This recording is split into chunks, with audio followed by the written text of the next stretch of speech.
አብርሽ እንግዲህ ልጁ ላይ መጫወቱን ቀጥሏል። ዛሬ ደግሞ ከአቤል ጋር ልጁን ሎሚ እያጠጣው። ሎሚ እንግዲህ እንኳን ለትንሽዬ ሕፃን ልጅ ይቅርና ለትልቅ ሰው ራሱ ይመራል። በደንብ ታውቃላችሁ ይሄንን።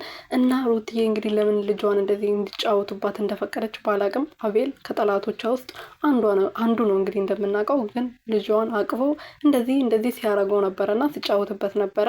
አብርሃም ደግሞ በማንኪያ እያደረገው ሎሚ ሲያጠጣው ነበረ ማለት ነው። በጣም መሮታል ማለት ነው። ልጁ ገና ካሁኑ እያስመረሩት ነው ማለት ነው። ህይወት መሮኛል ይሄ ልጁ ሰዱልኝ ማለት ነው የቀረው ማለት ነው።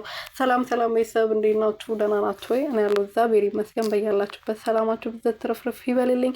አብርሃም እንግዲህ ዛሬ ደግሞ ልጁን ሎሚ እያጠጣው እንግዲህ ልጁን እንደዚህ እያስመረረው ይዞ መጥቷል ማለት ነው። ትላንትም እንደዛ መጥቶ ነበረ። እኔ ለምን እንደዚህ እያረጉ እንደሆነ እኔ ባላቅም ባይገባኝም እኔ እንጃ አላቅም። ትላንት ነው ከትላንት ወዲያ ከአቤል ጋር ይዞ መጥቶ ነበር። ቪዲዮውን አንድ ቀን ነው መሰለኝ የቀረጹት። እና ሩትዬ ለምን እንደዚህ እንደፈቀድሽ ባላቅም ልጅ ክብር ከፈጣሪ የሚሰጥ ስጦታ ነው። እንደዚህ የዶላር መሸቀያ ባታረጉት ጥሩ ነው ብለን ብዙ ጊዜ ብንናገርም ለሰው አይን ራሱ ጥሩ አይደለም እንደዚህ ልጅ ላይ መጫወት ማለት ነው። የምር ይሄ ልጅ አሁን አንድ ነገር ቢሆን ምን አይነት ስሜት ይሰማቸዋል? ይሄ ልጅ ወደፊት አድርጎ ይሄ ቪዲዮ ሲያዩት ለምንድነው ልጁ ለሚጫወቱት? በጌታ ስም ልጁ በጣም ነው የሚያሳዝነው ጌታ